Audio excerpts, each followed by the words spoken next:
తెలంగాణలో రాజాసింగ్ అనే కరుడుగట్టిన హిందూత్వవాది ఉన్నారు. ఆయన బీజేపీలో చేరి హ్యాట్రిక్ ఎమ్మెల్యే అయ్యారు. అయితే ఆయన రెండోసారి గెలిచిన తర్వాత నుంచి టోన్ మారిపోయిందని కాషాయం పార్టీ పెద్దలు అంటున్నారు.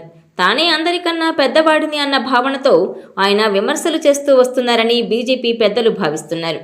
ఇలా రాజాసింగ్ హాట్ కామెంట్స్తో సొంత పార్టీ మీద విమర్శలతో విసిగిపోయిన కాషాయం పెద్దలు ఆయన్ను పూర్తిగా వదిలించుకోవాలని డిసైడ్ అయిపోయారు.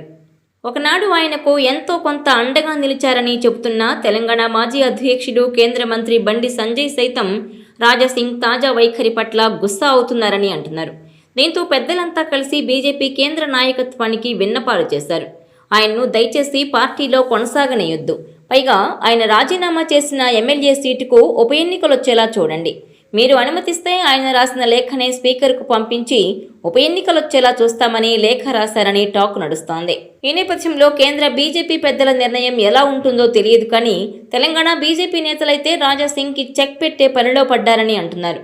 వారితో పాటు తెలంగాణ బీజేపీ ఇన్ఛార్జ్ సునీల్ బన్సాల్ కూడా రాజాసింగ్కి పోటీగా మాధవీలతను గోషామహల్ సీన్లోకి తీసుకొచ్చారని అంటున్నారు. ఆయన ఆశీస్సులతో మాధవీలత అప్పుడే గోషామహల్లో పర్యటనలు చేస్తున్నారు. పార్టీ నేతలతో వరుస సమావేశాలు నిర్వహిస్తున్నారామె. అందరినీ ఆమె కలుపుకొని పోతున్నారు. గోషామహల్ బీజేపీకి ఆమె ఇన్ఛార్జిగా వస్తారని ప్రచారం సాగుతోంది. అదే సమయంలో రాజాసింగ్ రాజీనామా ఆమోదిస్తే వచ్చే ఉప ఎన్నికల్లో ఆమె అభ్యర్థిగా బీజేపీ తరపున పోటీ చేస్తారని కూడా అంటున్నారు.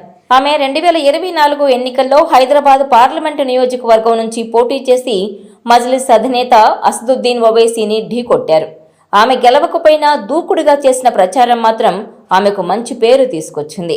దాంతో ఆమె తెలంగాణ బీజేపీలో ప్రముఖ నాయకురాలైపోయారు.